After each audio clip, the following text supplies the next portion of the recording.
Mga tol, inabot na po kami ng umaga dito ni Benjo at nandito pa rin po kami, naghihintay po na bumalik po yung kalahati po ng katawan ng manananggal at inaabangan po namin dito dahil andito po yung kalahati ng katawan niya nung nasibat po natin siya nung kagabi ay inaabangan po natin na bumalik po yung kalahati at hindi pa rin po nakakabalik. Okay ka lang ba, Benjo? Okay, Mims.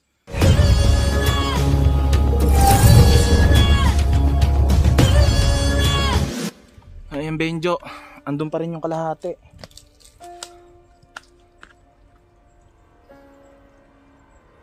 Ayun mga tol, yung kalahati ng katawan niya. Hindi na talaga siya nagdugtong, Benjo.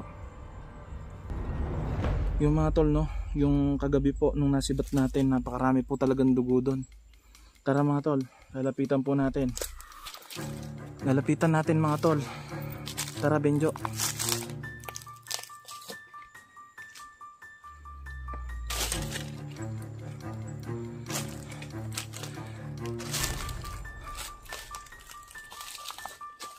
Nandito pa rin yung kalahati, hindi talaga siya nakakabalik pa, oh. Ayan po mga tol, oh, yung kalahati. Ayun po yung paa niya mga tol, no?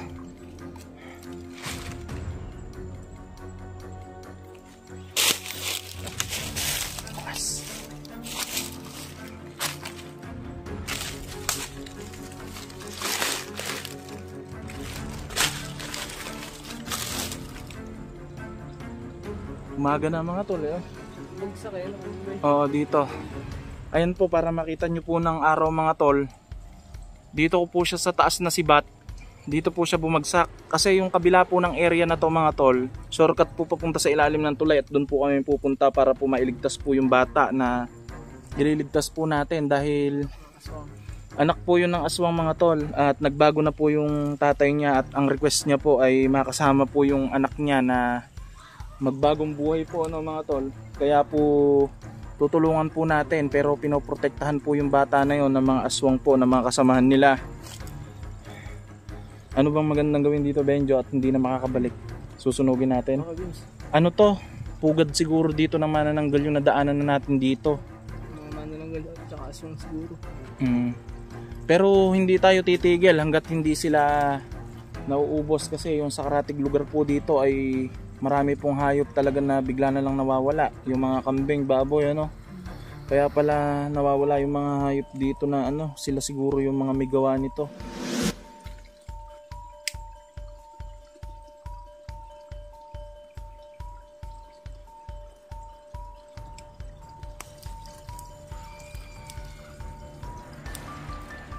So ayan po mga tol, no? Sinindihan na po natin at lumalakas na po yung apoy niya.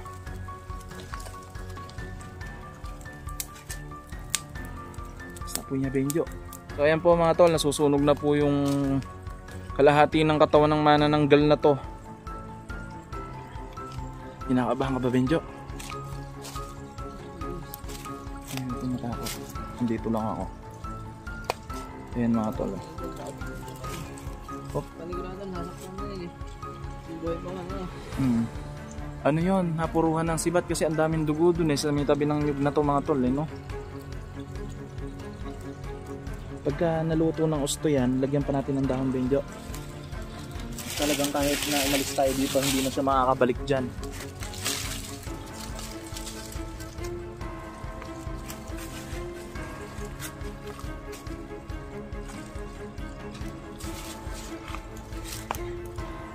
Grabe yung amoy.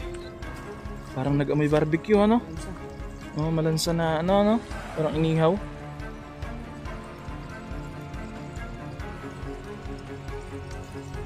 Dito talaga siya.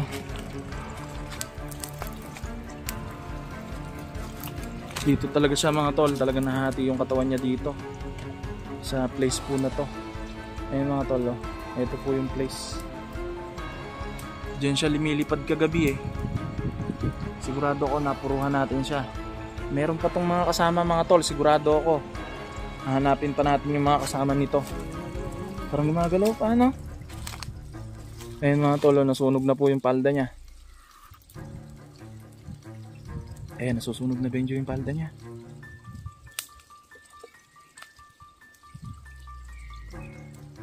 Nasusunog na.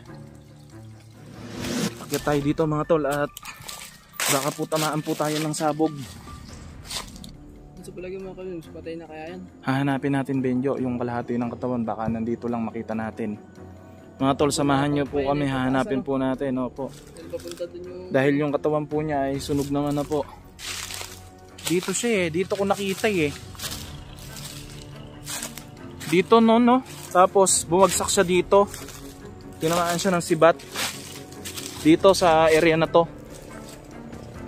Dito po kasi mga tol, humuhuni yung manananggal sa taas po na to. Aatake na po siya sa amin, naunahan ko po ng sibat. Dito po siya bumagsak. So ngayon mga tol, nakatakbo po. Dito po, pumunta. Hindi po namin alam kung nakaakyat po. Benjo, sunog na ba ng todo? Ayun mga tol, yung sinunog po natin manananggal. Nag-aapoy na po pati yung paa niya. Dahil nasunog po yung palda po niya. Babae to Benjo, nakapalda Dito po sa ganitong lugar mga tol, ito po kasi papuntang ilalim po ng tulay to, shortcut. Marami po kayong maririnig dito ng mga iba't ibang huni Kagaya matalas yung pang-amoy ng mga manananggal sigurado ko naamoy niya, nasusunog yung katawan niya kung buhay pa siya ngayon. Pero kung buhay pa siya ngayon, siguradong babalik siya sa katawan niya pag alis natin o kanina pang gabi. Kasi mga tol, magdamag po kami naghintay dito na bumalik po yung manananggal dito para po maaktuhan po natin kung paano po siya magdugtong, at nakahanda po yung sibat natin para po sibatin po siya. Talaga pong wala. Abukado ba to Benjo? Abukado? Saan galing to? May mga abukado pala dito mga tol Ito nagkakahulog. Sira na ganito po yung abukado. Dami, ito pa Ayan Saan? Oo, ang daming bunga May duwat pa Duwat ba yon? Hindi ba duwat yun? Ayun mga tol, asan kaya yung kalahati ng katawan niya? Nagtataka ako, paano niya kaya naitago Baka nakasiksik lang yun sa mga bato yan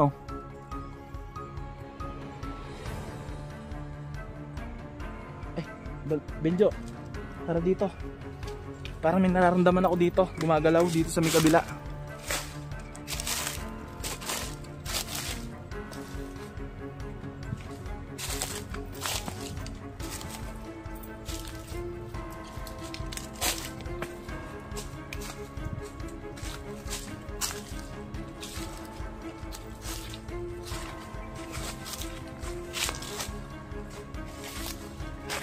Oops, ano ba yun? Pulot ba yan? Yan ba yung kinukuha? Yung ba kinakain ng matamis? Yung kinukuha ng mga Iba ba yan yung honey? Anay? Ang dami ang dami dun sa tuktok mga putakte. Ayun sa tuktok. Ayun sa taas ng niya, bahay niya. Ayun langgam ba yun? May mga pakpak ayun Ingat ka Benjo, baka masalaki tayo dito. Alam na natin na mayroon ditong yung lagas-gas ng tubig ba yun?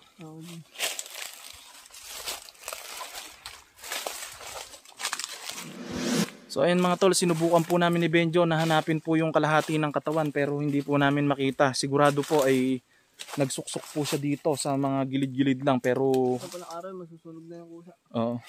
Siguro po ay inabutan din po ng araw yung kalahati ng katawan niya na dito.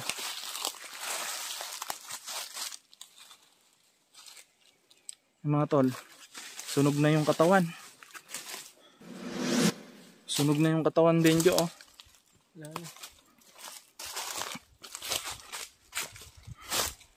Sunog na mga tol.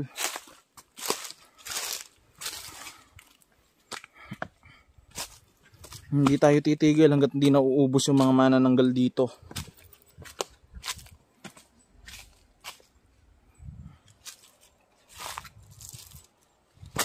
Ano balita Benjo dun sa may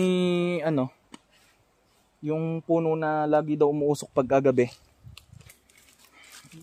Meron daw bang nakatira doon yung nagkukwento? Parang kapre daw kay Vince. Kapre? Ayun mga tol, no, abangan nyo po yung mga susunod natin na mga vlog kasi po pupuntahan po namin yung puno po na lagi daw po umuusok pagkagabi. Aalamin po natin yung misteryong bumabalot doon. Inuuna lang po natin dito dahil dito po yung na-encounter natin manananggal at ang mission po natin dito ay iligtas po yung batang aswang. Unahin po natin yung mga mission natin. So mga tol, no, hanggang dito na lang po yung video ito. Salamat po.